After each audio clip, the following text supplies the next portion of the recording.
diagnosed with retinitis pigmentosa when I was 15 years old, RP as it's known, and I was really embarrassed about it, and I went to school and I was worried about kids making fun of me. I was worried about them not wanting to be my friend because I had there was such a big difference in me and them. And so I hid that. So many other things happened, but none of them are as significant as what I would experience in my future. And I was 20 years old, right before I turned 21, I had a baby girl, and she was delivered, and the pressure and how scared I was that Julia was born to a very young mom terrified me. So as I'm in the hospital, 2 days after Julia was delivered, a Child Protective Services social worker came to my room, and she said to me, "Ms. Alvarez, we're going to need for you to demonstrate some things because the hospital is very worried about you taking Julia home because you're blind." And I was really angry, and I was really upset, and I was pretty insulted, and I didn't know what to do. So I had to pass these tests. I had to hold Julia, feed her, I had to bathe her, and I had to dress her appropriately in front of the social worker. And I did those things, and it changed my life, because after the anger, I realized that I needed to move forward in my life, and I needed to look normal. I needed to present to society that I was a regular mom, and that I'm confident, and that I could do those things, because it was more important to take Julia home than to worry about how angry I was. But just so you guys can sleep tonight, I want you to know that Julia is 19, and my other children, and they're all watching, and so you guys are okay. She's good to go.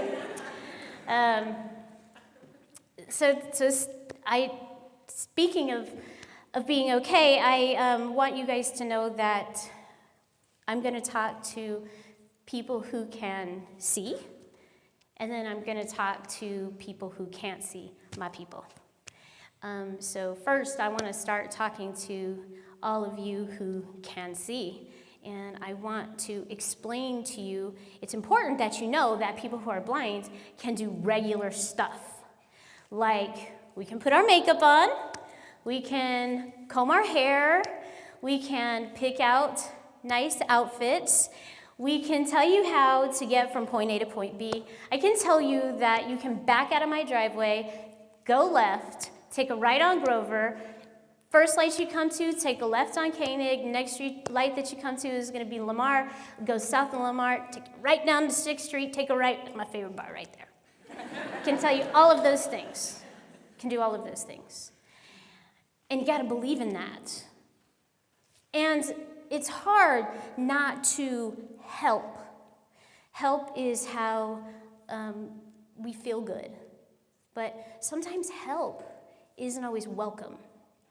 I'm standing at the corner of a light-controlled intersection, and I'm listening because I want to know what this light cycle is doing, where the traffic is coming from, and I need to be sure that when I cross, it's safe and that it's my turn to cross.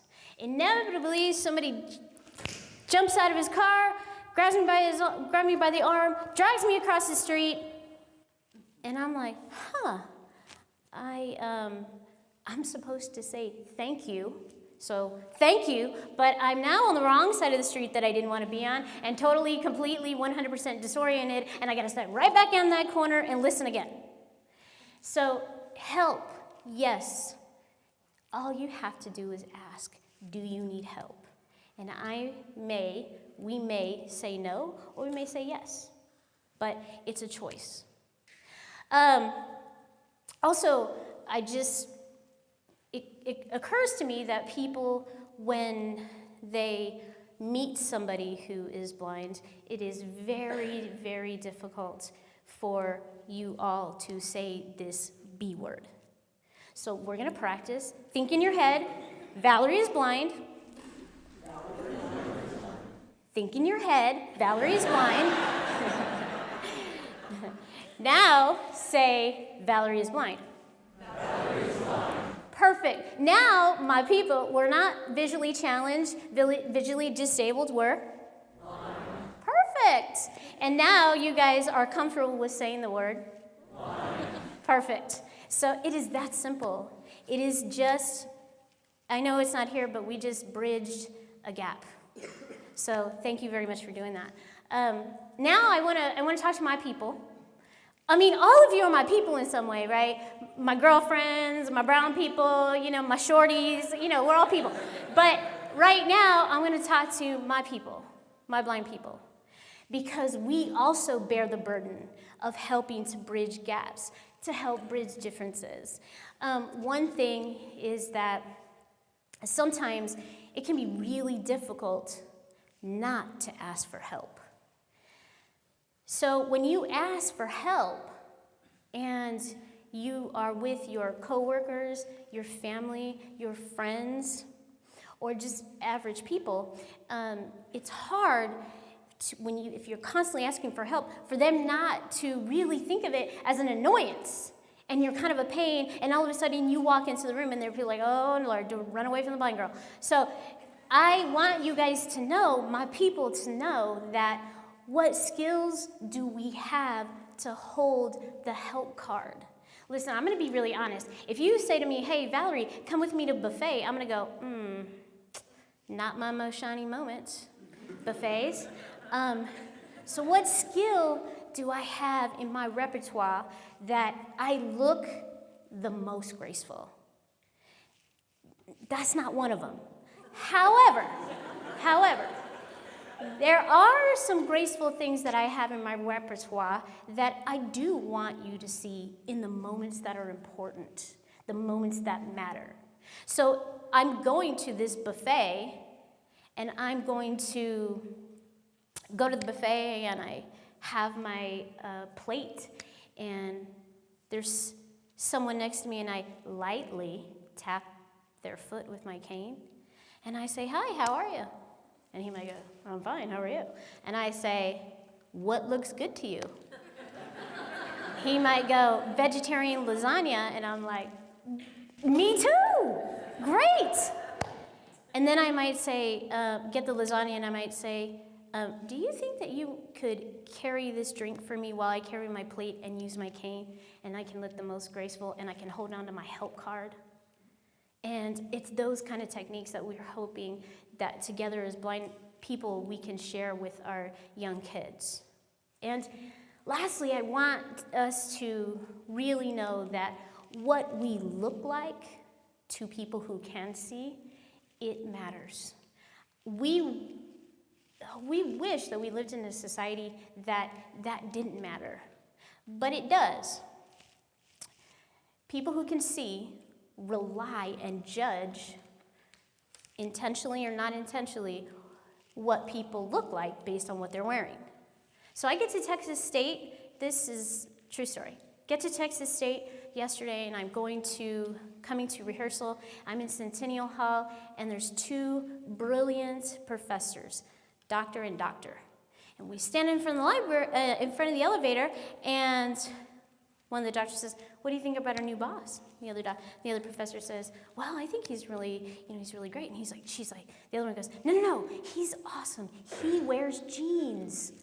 And then the other one goes, no, he doesn't. He wears khakis. And then the other, no, I've seen him wear jeans. And it wasn't even Friday. And she goes, oh, great. So I thought for this meeting, I came in cash because he wears jeans. This man's jeans, khakis, was discussed from the time we went, pressed the button to go up, got in the elevator, get off the plane, and I knew that this man wears jeans, and so he must be cool, friendly, nice boss.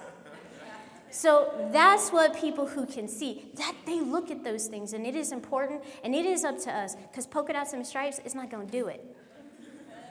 I want you guys to know that we can all teach each other those things, and that's our burden to bear as people who are blind. So I really am talking about two separate communities. But in order for us to come together, for us to bridge gaps, it's important that we, people who are blind, that we gain the skills and we have grace and we are prepared to live in the world that we live in today. And as people who can see, I want you to know that if you are a business owner, if you are a human resource person, if you have a nonprofit organization and you take volunteers, or you simply have a book club, I challenge you and dare you to think about having somebody involved who is a friend or a family member or a professional skilled qualified applicant who happens to be blind a chance. And you know, my favorite poet / rapper, Eminem, he says, "You only get one shot. Do not miss this opportunity to blow. This chance only comes once in a lifetime. This is your chance. Don't forget about this chance." I was in a restaurant. It might have been a bar grill, but I was sitting there and I sat at the table, and there was a table next to me, and there was a guy there. He was with his friends, so there was 4 guys and 1 girl, and he was saying, "I can't believe this. How can I not get a date? I'm handsome, I make a lot of money, I have a wonderful car, I own my own house. What's wrong with me?" And the girl goes, "Well, how are your relationship?" And he goes, "No, I'm good." And he says, "Can you believe it? What's going on with women these days?" So, being that I can hear everything they're saying, I walk over there and I tell him, tap him on his shoulder, and I say, "Excuse me, sir. Seems like you got all the boxes checked, but how are you judging people by their character? How are you about giving someone like me an opportunity? I mean, I didn't mean me, but how are you about giving someone like me an opportunity? Because I don't have a choice but to judge you by the content of your character. Are you doing the same?" Thank you.